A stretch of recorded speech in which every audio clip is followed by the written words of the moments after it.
નમો લોય સૌરિયંતાનમ નમો લોય સૌરિદાનમ નમો લોય સૌઆયર્યાન નમો લોય સૌજયાન નમો લોય સૌત્રિકાવતી સાવનમ ઓમકાર બિંદુ સંયુક્ત નિત્યમ જયંતિ યોગિન કામદમ મોક્ષદમ શ્રી ઓમકારાય નમો નમઃ મંગલમ ભગવાન યો મંગલમ ગોકમોહિ મંગલમ કુંકુંડારી ભુજેન્દ્ર મોક્ષ મંગલમ નમઃ સમર્પિતાય સ્વાનુભૂત્યા ચકાસ્તે ચિત્ત સ્વભાવાય ભાવાય વિભાવ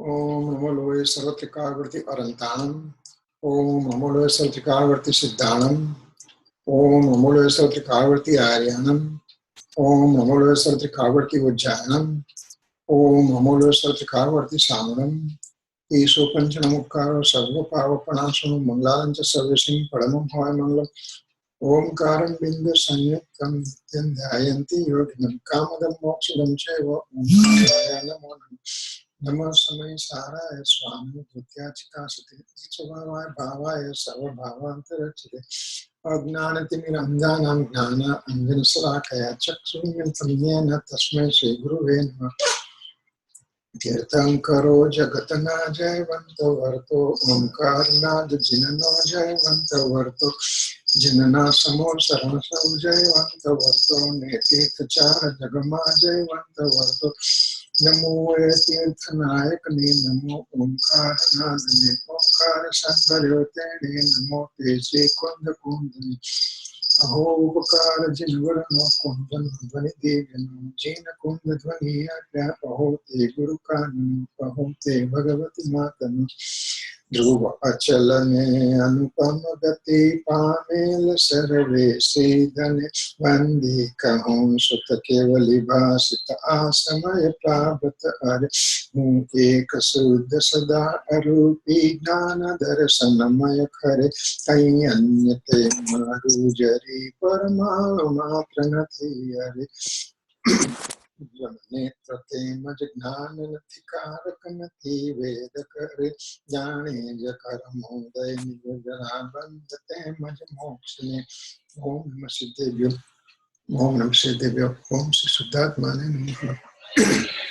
એક સેકન્ડ.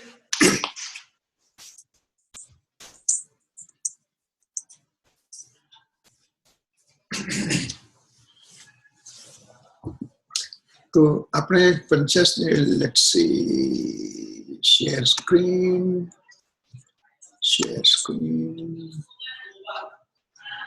ઓકે.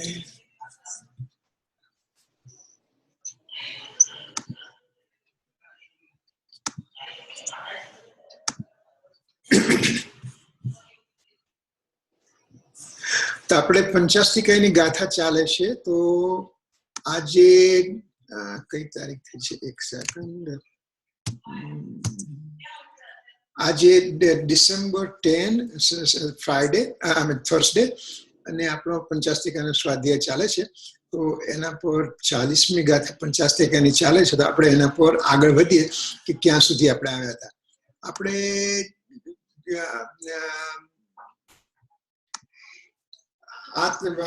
પંચાસ્તિકાની અંદર જે ગાથાનો સિદ્ધાંત છે એમાં એમ કહ્યું કે જીવના ચૈતન્ય અનુવિધાયી પરિણમને ઉપયોગ કયો છે.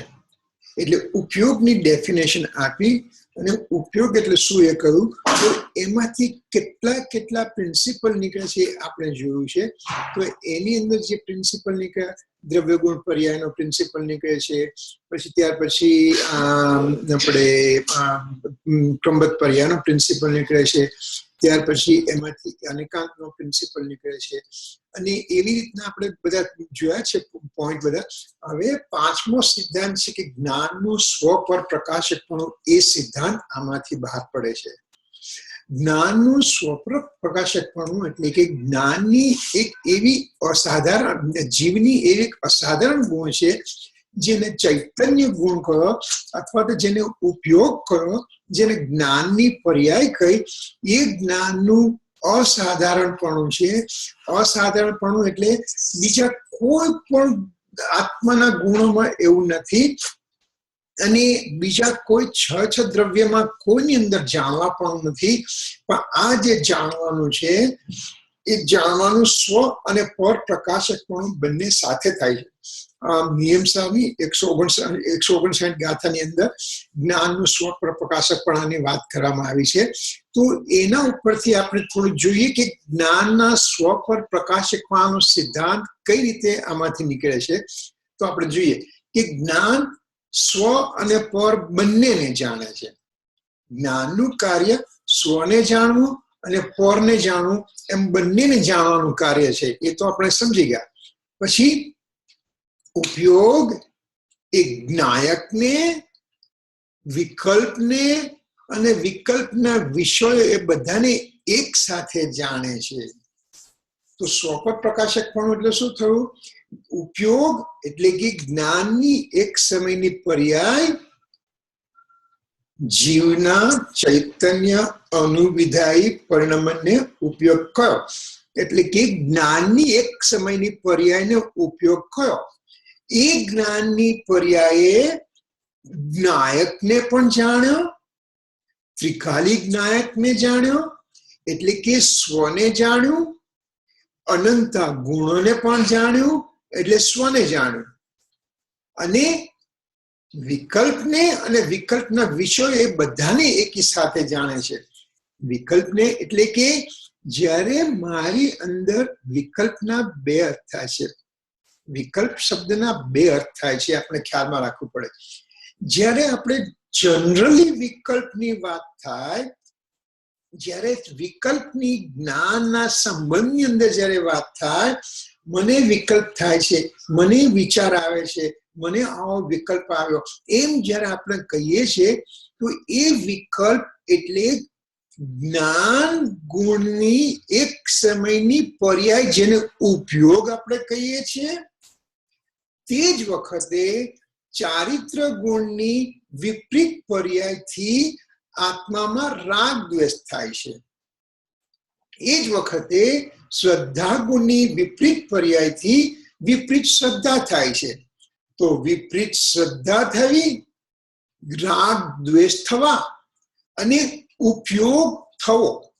એટલે કે રાગ દ્વેષ સહિતનો જે ઉપયોગ છે એને વિકલ્પ કયો. ફરીથી, રાગ દ્વેષ સહિતનો જે ઉપયોગ છે એને વિકલ્પ કયો. જરા વિકલ્પની વાત કરીએ તો સંકલ્પ પણ સાથે લઈ લે. સંકલ્પ એટલે શું? વિકલ્પ એટલે રાગ સહિતનો ઉપયોગ, એને વિકલ્પ કયો. અને એ વિકલ્પમાં મારાપણું સ્થાપવું એને સંકલ્પ કયો. સંકલ્પ એટલે જે જ્ઞાનની પર્યાય એટલે કે ઉપયોગ છે એની સાથે રાગ દ્વેષ મિશ્રિત ઉપયોગ છે. એટલે કે આત્માનું ખંડ ખંડ જ્ઞાન જે છે, પર વિષયનું ખંડ ખંડ જ્ઞાન છે. આ એક અત્યારે ટેલિફોન સેલફોન છે, આ અત્યારે હાથનો રૂમાલ છે, આ અત્યારે આઈપેડ છે. તો મારા ઉપયોગ ખંડ ખંડ થઈને સેલફોનને જાણ્યો, રૂમાલને જાણ્યો, આઈપેડને જાણ્યો. ખંડ ખંડ જ્ઞાનને જાણવું એને વિકલ્પ કયો. ક્યારે? છદ્મસ્થ અવસ્થામાં. છદ્મસ્થ એટલે કે 12મા ગુણ સ્થાનક સુધી, જ્યાં સુધી કમ્પ્લીટ વિતરાગતા નથી ત્યાં સુધી એ ઉપયોગ રાગ સાથેનો છે, અને એ ઉપયોગ રાગ સાથેનો હોવાથી તેને વિકલ્પ કયો. ખંડ ખંડ જ્ઞાનને વિકલ્પ કયો. છદ્મસ્થના ખંડ ખંડ જ્ઞાનને વિકલ્પ કયું. હવે એ વિકલ્પમાં મારા પણ સ્થાપિત કરું.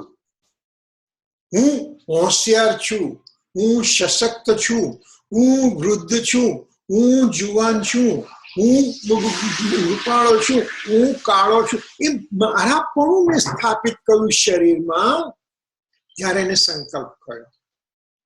વિકલ્પ લે. ફોર એક્ઝામ્પલ, આજે ધર્માસ્તિકાયની વ્યવસ્થા શું છે, અધર્માસ્તિકાની વ્યવસ્થા શું છે, આકાશ શું છે, કાળ શું છે, એની મેં છદ્મસ્ત અવસ્થામાં ભેદથી ખંડ ખંડ જ્ઞાનથી જાણ્યા એટલે એને વિકલ્પ કયો.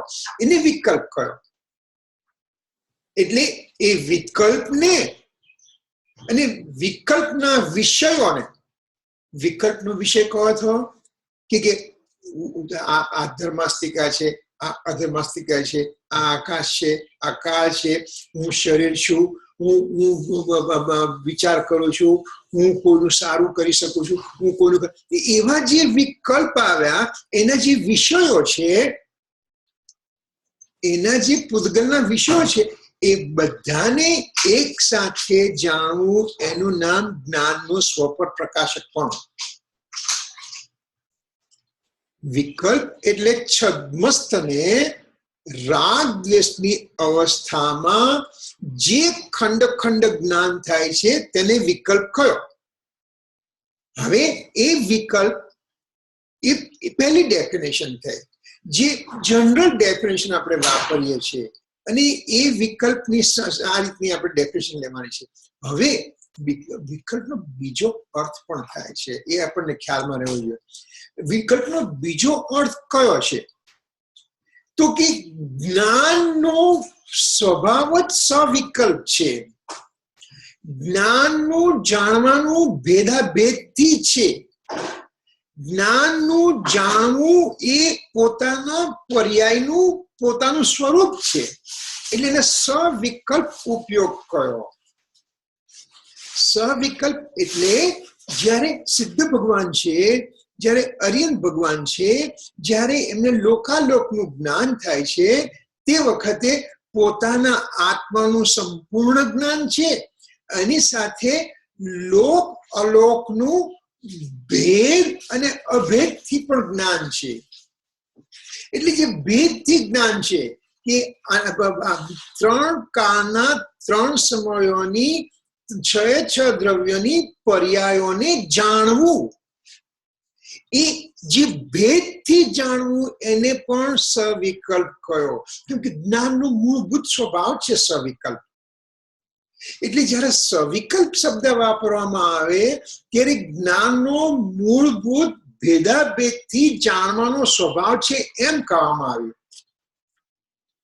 હવે હું છદ્મસ્ત તરીકે જ્યારે પર વસ્તુને જાણું છું, તો એ પર વસ્તુને જાણવું ભેદથી થયું, અને એ ભેદથી થયું એટલે એને વિકલ્પ કયો. એને રાગ સહિતનું જાણવાનું થયું, એને વિકલ્પ કયો. એટલે કે છદ્મસ્ત અવસ્થામાં જ્ઞાનની પ્રક્રિયામાં રાગ મિશ્રિત જ્ઞાન થતું હોવાથી એને વિકલ્પાત્મક જ્ઞાન કહ્યું. જ્યારે આત્માની અનુભૂતિની અંદર, જ્યારે આ નાયકની અંદર આત્મા ઠરી જાય છે, સાતમા ગુણસ્થાનકની અંદર જ્યારે અપ્રમદ દશામાં છે, 8મા 9મા 10મા 12મા 13મા 14મા અને સિદ્ધ ભગવાન, એ બધાની દશાની અંદર આત્માની અંદર પ્રચુર સ્વસંવેદન, પોતાના આત્મામાં સ્થિરતા થઈ ગઈ છે. તે વખતે જે જ્ઞાન છે એ જ્ઞાનને સવિકલ્પ જ્ઞાન કહ્યું. કેમ કે એ ભેદાભેદથી જાણે, એમાં રાગ નથી. કેમ કે 12મા ગુણસ્થાનક રાગ તો નીકળી ગયો છે. તો રાગ નીકળી જવાને કારણે એ જ્ઞાનને સવિકલ્પ કહો. એટલે આ વિકલ્પ ને સવિકલ્પ શબ્દના આપણે ખ્યાલમાં રહેવું જોઈએ. તો ઉપયોગનું શું છે? ઉપયોગ એટલે કે એક નાયકને પણ એક સમયમાં જાણે, અને વિકલ્પ અને વિકલ્પના વિષયો બધાને એક સાથે જાણે છે. એટલે કે એને સ્વપર પ્રકાશક પણ એ રીતે કહ્યું. હવે જ્ઞાન જ્ઞેયથી આવ્યું, સુખ પરમાંથી આવ્યું, એ ખોટી માન્યતા છે. જ્યારે જ્ઞાનનું સ્વપર પ્રકાશકપણાનો મને ખ્યાલ આવે છે, ત્યારે જ્ઞાન જ્ઞેયથી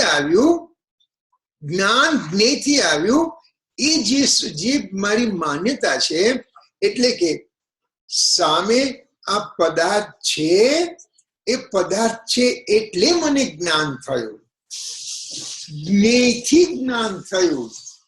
તો જ્ઞાન આત્મામાં થયું અને જ્ઞેય પર પદાર્થ થયો, તો બે પદાર્થોએ એક સાથે જ્ઞાનનું કાર્ય કર્યું. તો સિદ્ધાંતમાં ન પાડી છે.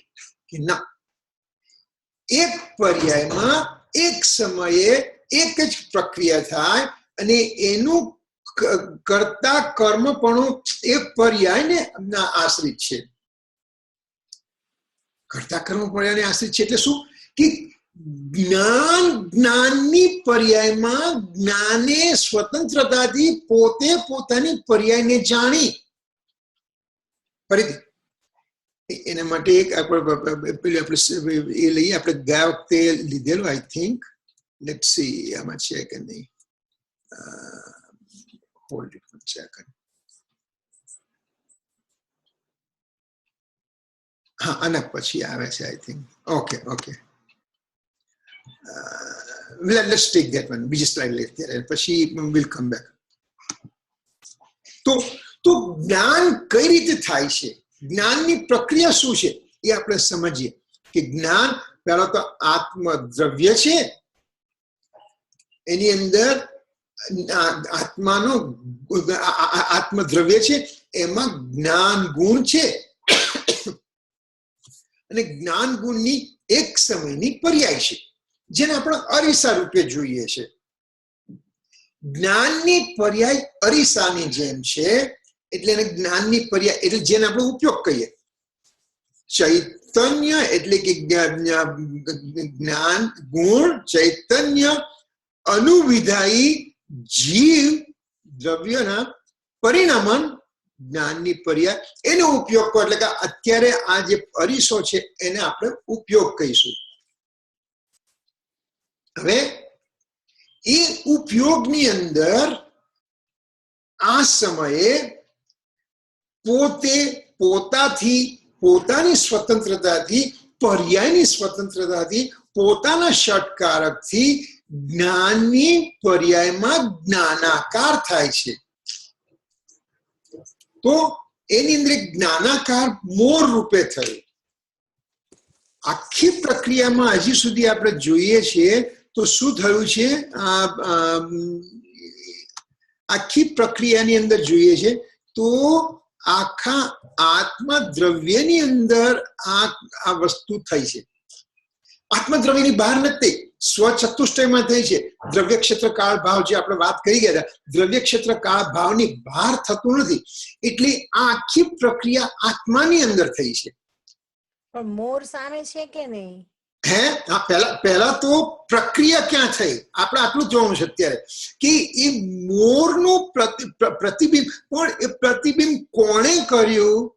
તો જ્ઞાનની પર્યાય કર્યું. જ્ઞાનની પર્યાય કર્યું એટલે કે આ આખું એક યુનિટ થઈ ગયું. અને તે જ વખતે સામે મોર નિમિત્ત તરીકે હાજર છે. મોર નિમિત્ત તરીકે હાજર છે. એટલે જ્યારે આપણે એને જોઈએ છીએ તો કે આ બે વચ્ચે એક અત્યંત ભાવ થાય છે.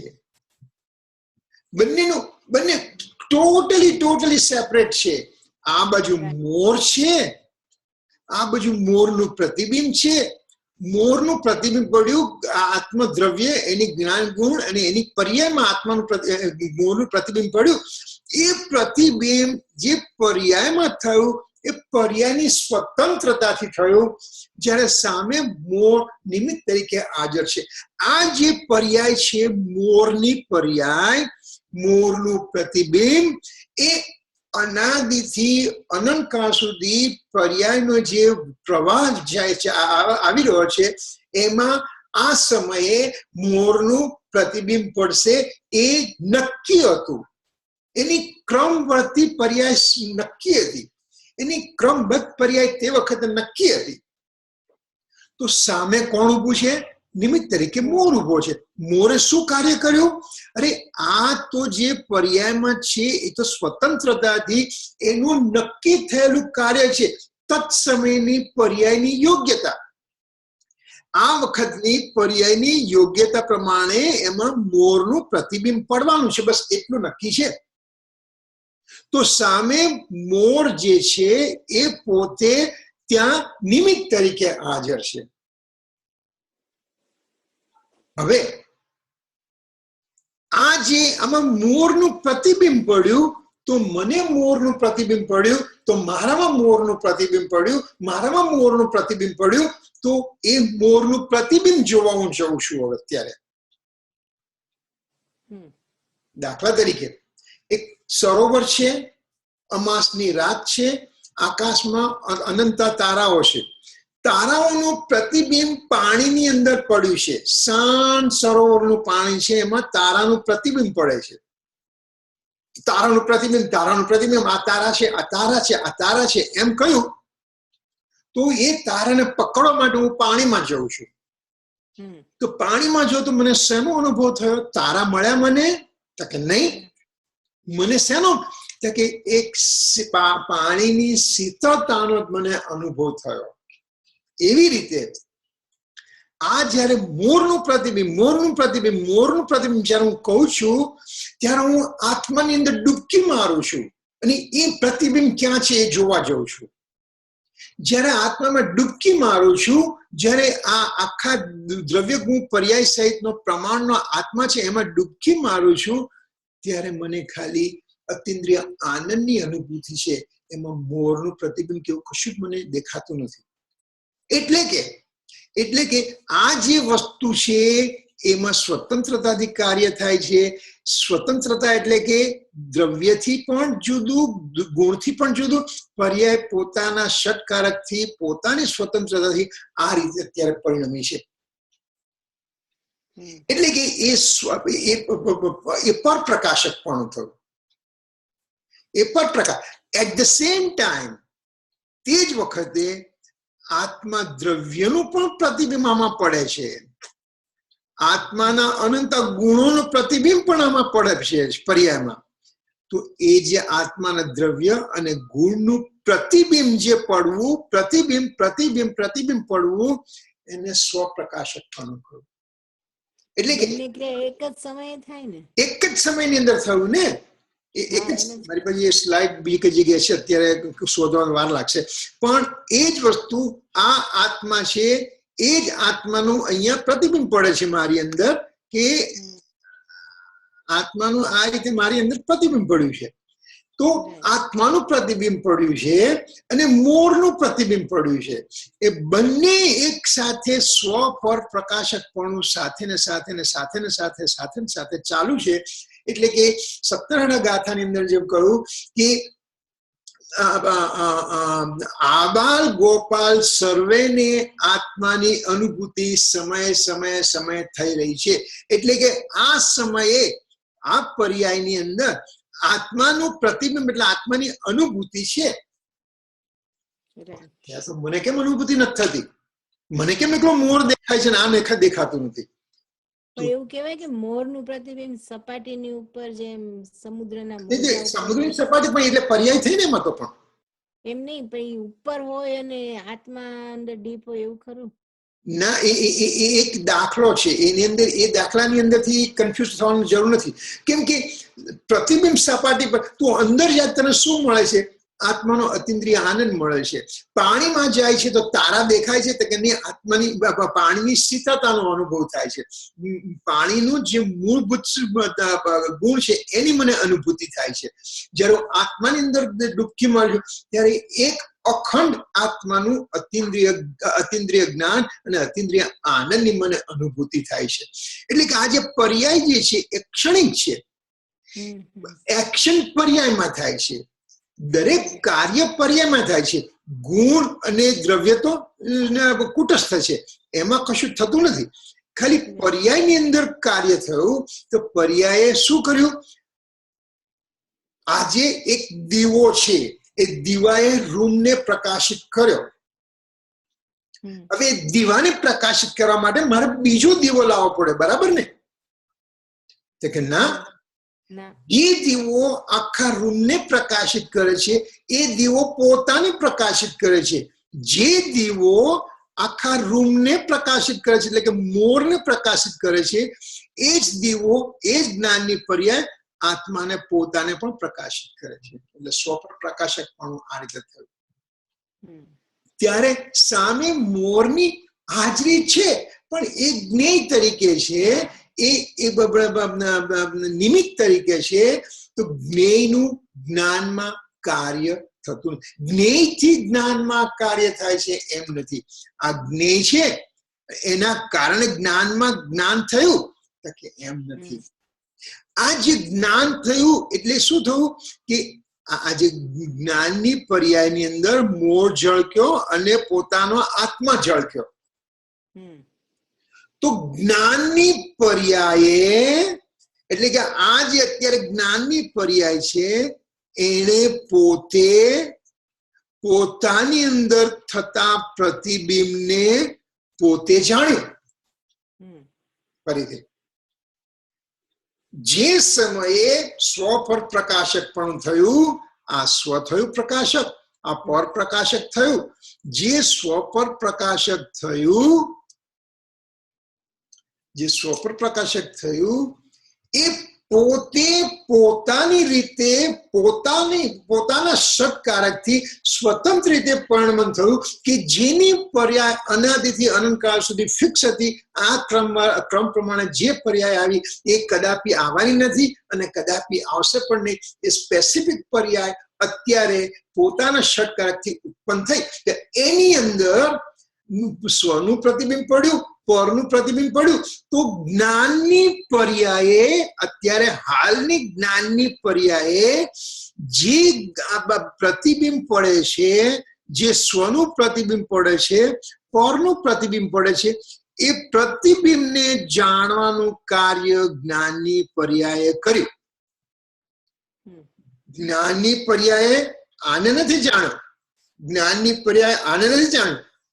જ્ઞાનની પર્યાય સ્વને અને પરને પોતાની અંદર જે પ્રતિબિંબ પડ્યું એ પ્રતિબિંબને જાણે છે. હવે આની જગ્યાએ રાગ લઈએ. હવે જ્યારે આ બાજુ જ્ઞેય તરીકે રાગ છે, રાગ છે જ્ઞેય તરીકે, એ એક પૂદગલ તરીકેનો ગણ્યો છે. કેમ કે પૂદગલને અનુસરીને થતો રાગ, સ્વને અનુસરીને રાગ કદાપી થતો નથી. પરને અનુસરીને રાગ થાય છે એટલે એને પૂદગલ કહ્યો. પરને અનુસરીને રાગ થાય છે એ રાગમાં જાણવાની કેપેસિટી નથી એટલે એને અજીવ કહ્યો.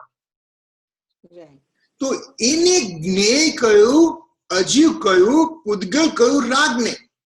તો આમાં શું થયું? રાગનું પ્રતિબિંબ પડ્યું. રાગનું જ્ઞાનની પર્યાયમાં રાગનું પ્રતિબિંબ થયું. તો જ્ઞાનની પર્યાયે શું જાણ્યું? કે જ્ઞાનની પર્યાયમાં પડતા રાગના પ્રતિબિંબને જાણ્યું. એટલે જ્ઞાનની પર્યાયને જાણી. ફરીથી જ્ઞાનની પર્યાયને જાણી. એટલે કરતા કોણ થયું? જ્ઞાનની પર્યાય. જ્ઞાનની પર્યાય શું કાર્ય કર્યું? પોતાની જ્ઞાનની પર્યાયને જાણવાનું કાર્ય કર્યું. એટલે કે કાર્ય કારણ એક જ દ્રવ્યમાં એટલે એક જ પર્યાયમાં એક સમય થયું કે જે પરને અવલંબિત નથી. એક મોટો સિદ્ધાંત આમાં નીકળે છે. કાર્ય કારણની વ્યવસ્થા એક જ દ્રવ્યમાં અને એની પર્યાયમાં. જ્યારે આપણે કાર્ય કારણ સંબંધને પરથી અલગ પાડવો છે તો કાર્ય કારણ એક જ દ્રવ્યમાં થાય છે. એટલે કે પર દ્રવ્યમાં નથી થતું. હવે જ્યારે હું આત્માની અંદર આવું છું ત્યારે એકચ્યુઅલી કાર્ય કારણ વ્યવસ્થા કઈ જગ્યાએ થાય છે? તો કે જ્યાં એક્ટિવિટી થતી હોય ત્યાં થાય છે. આત્મદ્રવ્ય અને આત્મગુણ અને આત્માના ગુણો એ તો કુટસ્થ છે, એમાં કોઈ પ્રક્રિયા નથી થતી. પર્યાયમાં પ્રક્રિયા થાય છે. તો પર્યાયની અંદર કાર્ય કારણની વ્યવસ્થા એક પર્યાયમાં થઈ.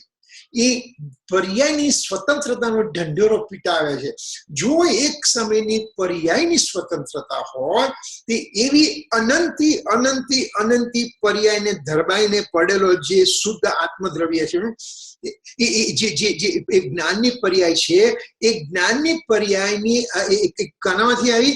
જ્ઞાન ગુણમાંથી આવી. કે જે જ્ઞાન ગુણની અંદર અનંતી જ્ઞાનની પર્યાય ધરબાઈને પડેલી છે. ભૂતકાળની પર્યાયો યોગ્યતા રૂપે પડી છે અને ભાવિની પર્યાયો સત્તા રૂપે પડી છે.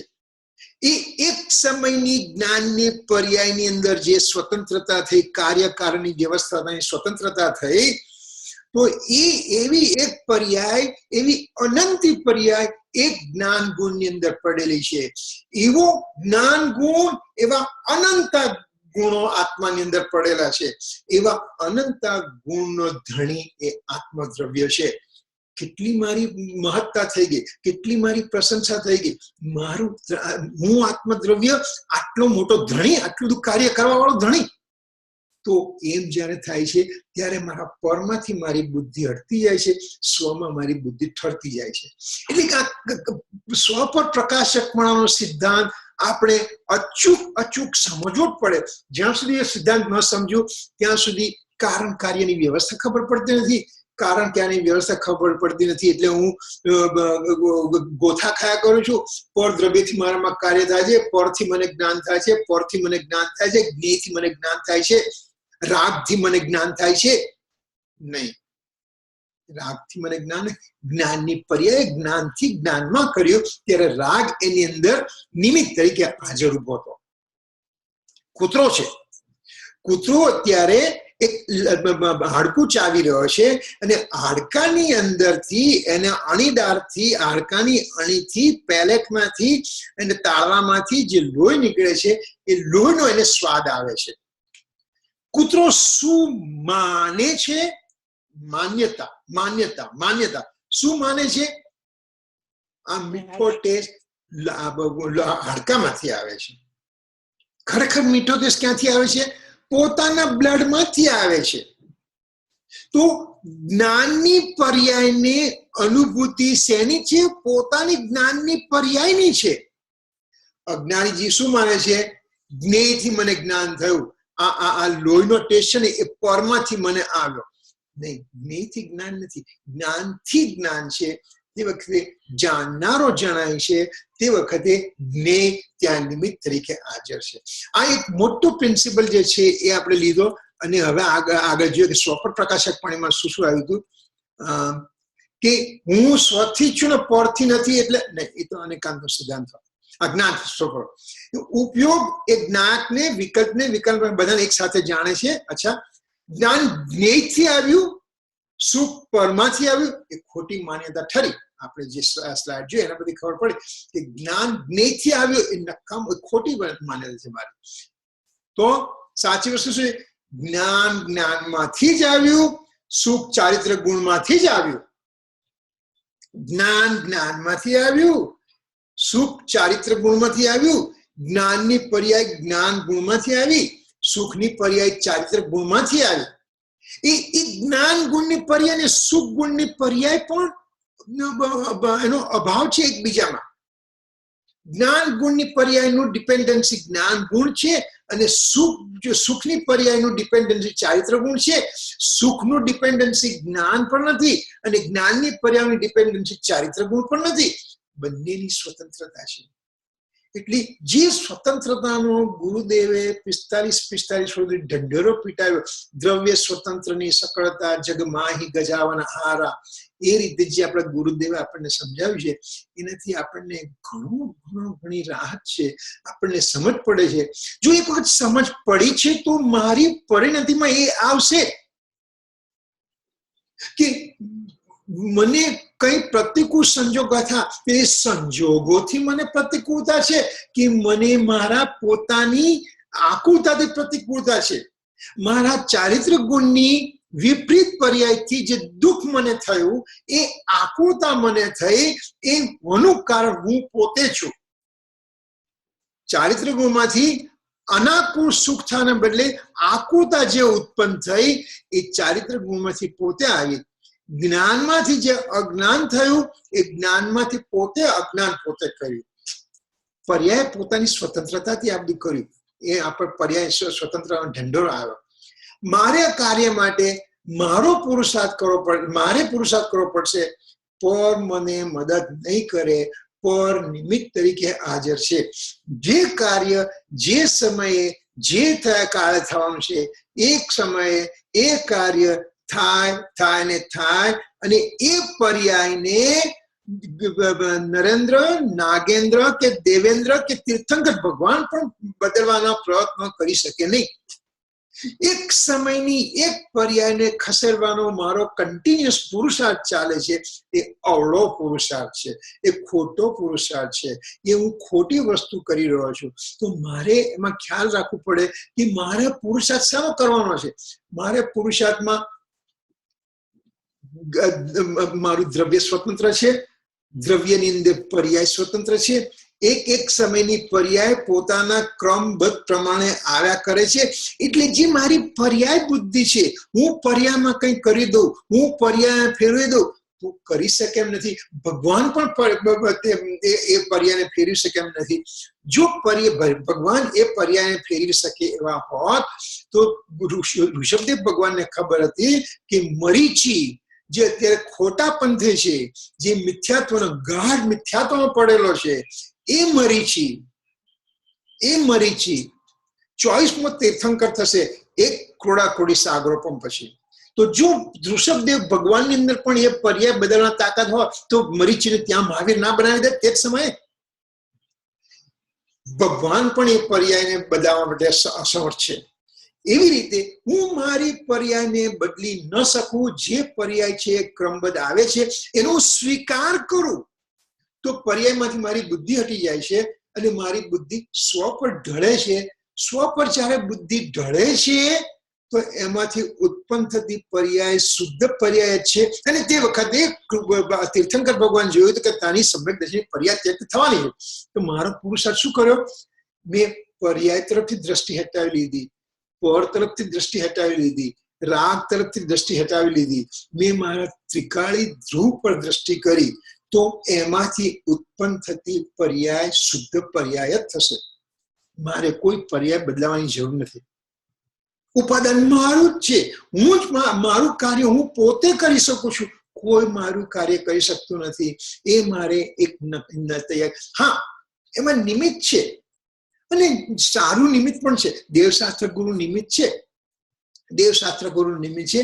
તો એને મારે વિનયથી પણ એને વિનય મારે કરવો પડશે.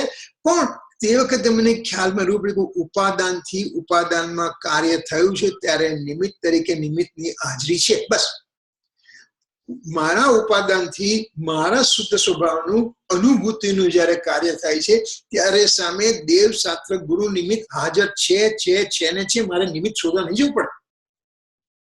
એટલે આપણે આટલું જો સમજ હોય તો આપણામાં ક્લેરિટી વધતી જાય. આપણામાં ક્લેરિટી વધતી જાય તો મારી પરિણતિમાં ઓટોમેટિક ફેરફાર થતો જશે. મને કોઈએ કહેવું નહીં પડે કે તારે આમ કરવું પડશે, તારે તેમ કરવું પડશે.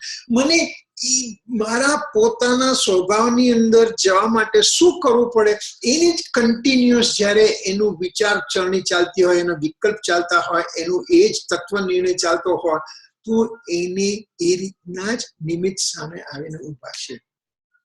અત્યારે ઇન્ડિયામાં છે તો ફરવા જવું છે બધે, ચાલો અહીંયા ફરવા જઈએ, ત્યાં જઈએ. તો તમે કેમ આશ્રમમાં બેસી ગયા છો? કેમ કે મને એ ગમે છે. તો મારી પરિણતિ એ બાજુ ઢળી જાય છે. એમાં મને કોઈએ કહેવું પડતું નથી. તો ઉપાદાન મારું જ છે. પછી અજ્ઞાની દલીલ કરે છે કે દેવશાસ્ત્ર ગુરુ હોય તો જ જ્ઞાન થાય. આમ તેણે જ્ઞાનને નિમિત્ત આધીન માની લીધું છે. જેમ આપણે સ્લાઇડમાં જોયું કે જ્ઞાનથી થાય છે ત્યારે નિમિત્ત તરીકે નિમિત્તની હાજરી છે, જ્ઞેય તરીકે જ્ઞેયની હાજરી છે. જ્ઞેય જ્ઞાનમાં કશું કરતું નથી, ખાલી એની હાજરી છે, એને નિમિત્ત કહું. તો જ્યારે મારામાં જ્ઞાન થાય છે, મારામાં જ્ઞાનની પરિણતિ થાય છે, મારે જ્ઞાનની નિર્મળતા થાય છે ત્યારે દેવશાસ્ત્ર ગુરુ નિમિત્ત ત્યાં હાજર છે. એટલે એનાથી જ્ઞાન થયું એમ નથી, પણ તે વખતે એ નિમિત્ત તરીકે હાજર છે. તે નિમિત્તને પણ હું વિનયથી સત્કારું છું. વિનયથી સત્કારું. તે વખતે પણ મારામાં ખબર છે કે આ જ્ઞાન મારા થકી મારામાં થયું. સમજાવ્યું તે પદનમો શ્રી સદગુરુ ભગવાન. સમજાવ્યું, જેણે મને સમજાવ્યું એ શ્રી એટલે શાસ્ત્ર, સદગુરુ એટલે સદગુરુ, ભગવંત એટલે ભગવાન, દેવ શાસ્ત્ર ગુરુ. એટલે કે સમજાવ્યું, જેણે મને સમજાવ્યું એવા દેવ શાસ્ત્ર ગુરુને મારા વંદન. એટલે કે કૃપાળુદેવને ખબર છે કે જ્ઞાન મારાથી, મારા થકી, મારામાંથી થયું છે. તે વખતે દેવ શાસ્ત્ર ગુરુનું ઉત્કૃષ્ટ નિમિત્ત તરીકે હાજરી છે. તો નિમિત્તને હું વિનય કરું છું, નિમિત્તનો હું સત્કાર કરું છું. તો એ રીતે એમણે સમજાવ્યું લખ્યું. ખરેખર સમજવા માટે આપણે જોઈએ તો સમજાયું, પોતે પોતાના થકી સમજ્યા છે.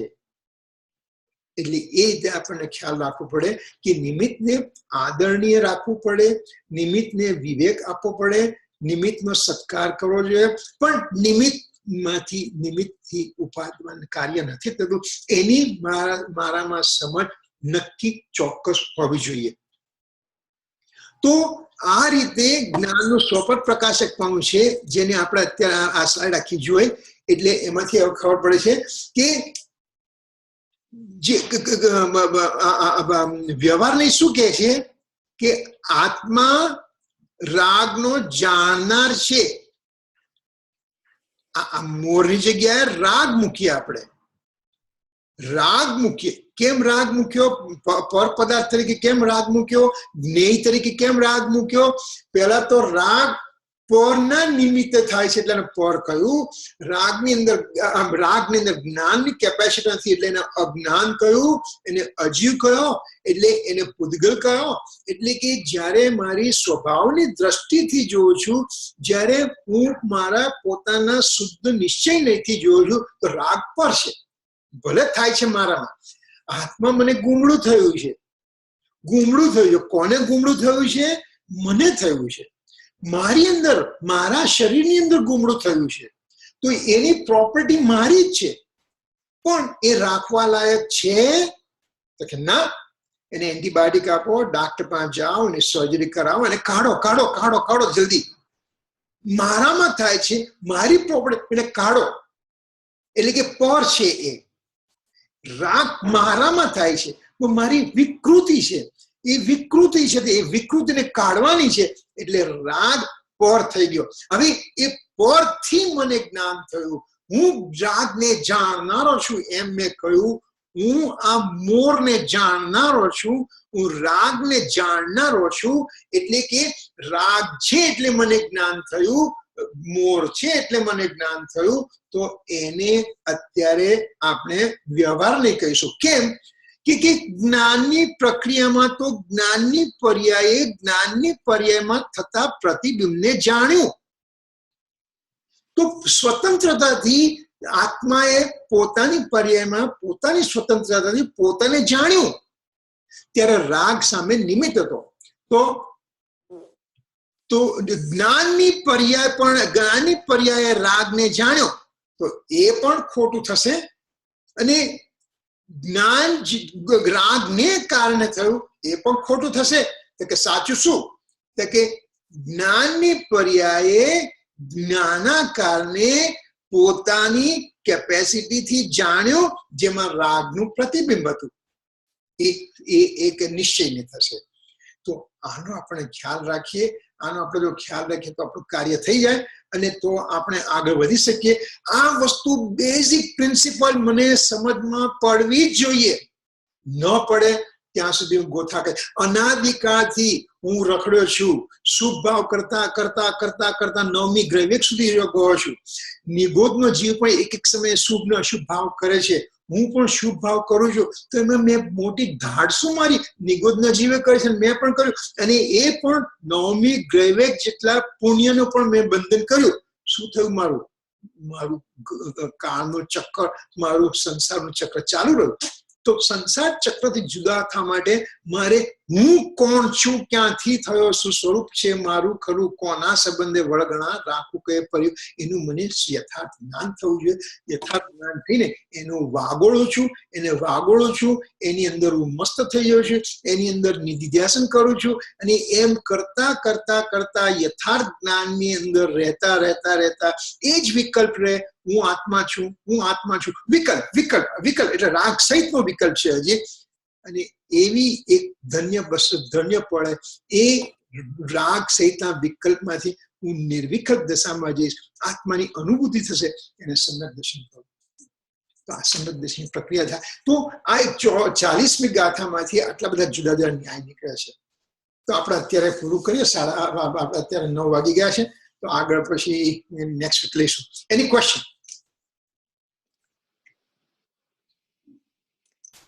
કોઈ ક્વેશ્ચન નથી? તો ચાલો હવે આપણે અહીંયા તો બંધ કરીશું. ઓકે,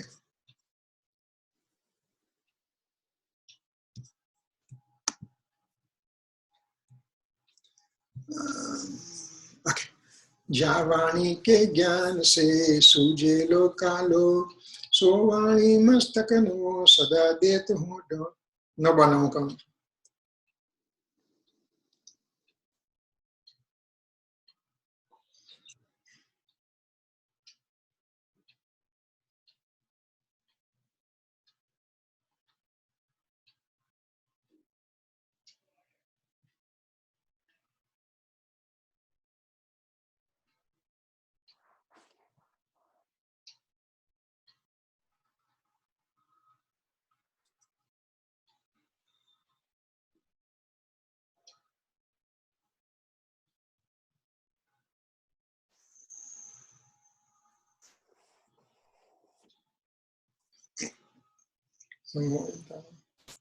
जय जिनेन्द्र.